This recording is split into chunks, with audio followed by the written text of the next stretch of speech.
दोस्तों, जिसका डर था वही हुआ कि बिहार की राजनीति अब एक नया मोड़ ले चुकी है। कोई भी किसी भी समय यू टर्न ले सकते हैं, क्योंकि ऑपरेशन लोटस बिहार में कामयाबी के साथ बीजेपी चला रही है।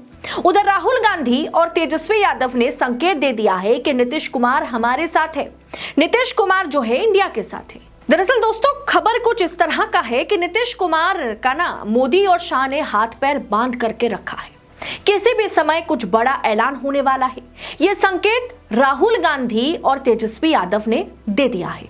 लेकिन उससे पहले नीतीश को खत्म करने के लिए, एकदम निपटा देने के लिए शाह ने जो प्लान बनाया है उसके धागे मैं खोलने वाली हूं। लेकिन पहले आपसे गुजारिश करूंगी कि आजाद मीडिया को इस समय आपकी सपोर्ट की जरूरत है। इस चैनल को आपकी सपोर्ट की जरूरत है। देशहित और जनहित के मुद्दे पर बात मैं करूंगी आपके साथ। वो हर एक खबर जो आप तक पहुंचाऊंगी वो कहीं ना कहीं मायने रखती है। तो सबसे पहले इस चैनल में अगर आप नए हैं तो चैनल को सब्सक्राइब करें, आगे शेयर करें, फॉरवर्ड करें।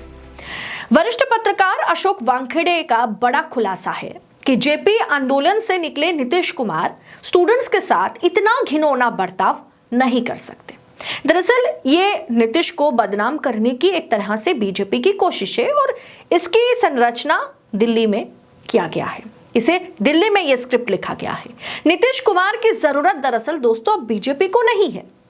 दूध से जिस तरीके से मक्खी निकाल के फेंक दिया जाता है ना, ठीक उसी तरह से नीतीश कुमार को अब एनडीए से बाहर का रास्ता या बिहार से ही बाहर का रास्ता बीजेपी दिखाना चाहती है, क्योंकि बीजेपी के पास कोई दूसरा चारा है नहीं। दरअसल नीतीश कुमार के, अब सुनकर चौंक जाएंगे कि नीतीश कुमार के करीब करीब 12 सांसदों में से 8 सांसद बीजेपी के संपर्क में है। नीतीश की पार्टी जो है वो बिहार में 3 नंबर की पार्टी है, यानी थर्ड पार्टी है। इसके आगे आरजेडी है, बीजेपी है। और दोस्तों, बीजेपी ने इस बार इतना साफ कर दिया है कि बीजेपी को अकेले के दम पर चुनाव लड़ना है, चुनाव जीतना है। और उसी के लिए कार्यकर्ताओं को समझाया जा रहा है कि आप ऐसा काम करिए कि सिर्फ बीजेपी की बात हो, नीतीश कुमार को सब भूल जाए। बीजेपी अकेले के दम पर चुनाव जीतेगी, ये बात बार बार बिहार चुनाव से जुड़ी मीटिंग्स में बीजेपी आला कमान अमित शाह, जेपी नड्डा बार बार नेताओं को, कार्यकर्ताओं को संबोधित करते हुए कह रहे हैं। दरअसल जो हाल 2024 के चुनाव में बीजेपी का हुआ, किसी के सहारे या बैसाखी के भरोसे बीजेपी इस बार बिहार में विधानसभा के बाद सरकार बनाना नहीं चाहती है। ये साफ साफ संकेत या एक तरीके से साफ साफ मीटिंग्स में अमित शाह और जेपी नड्डा कार्यकर्ताओं से कह रहे हैं, क्योंकि बीजेपी नीतीश कुमार नाम की इस बोझ को अब उतारना चाहती है। बीजेपी उस बोझ को उतार देना चाहती है जो हर बात पे कहीं ना कहीं पलटी मार जाते हैं। नीतीश कुमार आज इसके साथ तो कल उसके साथ। ये अब बीजेपी चाहती नहीं है कि नीतीश कुमार जो ड्रामा करते हैं उससे अब हमें छुटकारा चाहिए। और बिहार की राजनीति से रीजनल पार्टीज को हमें खत्म करना है। कहीं ना कहीं जेडीयू जो तीसरी नंबर की पार्टी है उसे खत्म करना है, ताकि नीतीश कुमार अब जुबान ना खोल सके। नीतीश कुमार अब हमें दगा ना दे सके। नीतीश कुमार अब जरा ज्यादा बोल ना सके। दूसरी तरफ इंडिया का फुल समर्थन, इंडिया का फुल सपोर्ट जो है वो नीतीश कुमार के साथ है।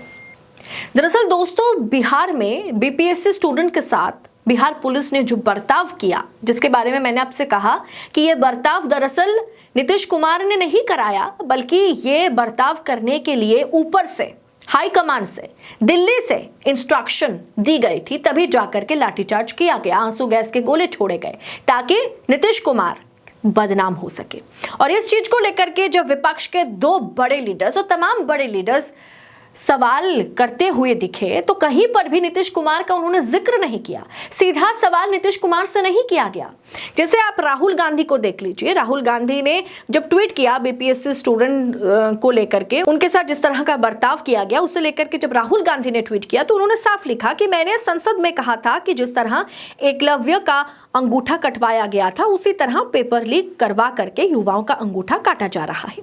और उन्होंने ये लिखा साफ तौर पर कि लेकिन एनडीए की सरकार अपनी नाकामी को छुपाने के लिए उल्टा छात्रों पर लाठीचार्ज करवा रही है। एनडीए की सरकार, नीतीश कुमार की नहीं, सिटिंग सीएम जो जिम्मेदार बन सकते हैं, जिनकी जिम्मेदारी बनती है, जिन पर सीधा सवाल दागे जा सकते हैं, पिछले इतने समय से वो सीएम रहे, उस सिटिंग सीएम नीतीश कुमार को इस ट्वीट में कहीं पर भी उनका जिक्र राहुल गांधी ने नहीं किया, क्योंकि अब इंडिया दरवाजा खुला रखना चाहते हैं। लालू यादव ने साफ कर दिया कि उनका स्वागत है, जिस पर नीतीश कुमार से जब उन्होंने राज्यपाल से मुलाकात करी, उसके बाद जब मीडिया पर्सन ने उनसे ये सवाल किया कि राहुल गांधी ने आपसे कहा कि आपका स्वागत है इंडिया में या उनके घर पर या जो भी है गठबंधन में स्वागत है, तो उस पर नीतीश कुमार उस बात का खंडन करते हुए नजर नहीं आए। वो बस हाथ जोड़कर मुस्कुराते हुए नजर आए, वरना अक्सर वो कह देते ये सब अफवाह है, मैं जिसके साथ था, जिसके साथ हूं, उसी के साथ रहूंगा।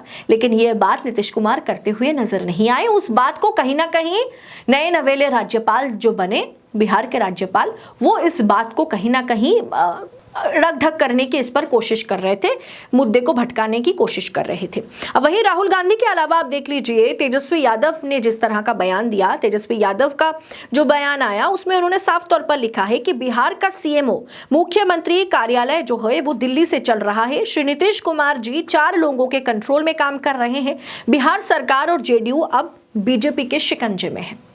यानी बीपीएससी स्टूडेंट को लेकर के सीधा हमला नीतीश पर सीधा हमला नहीं किया जा रहा है।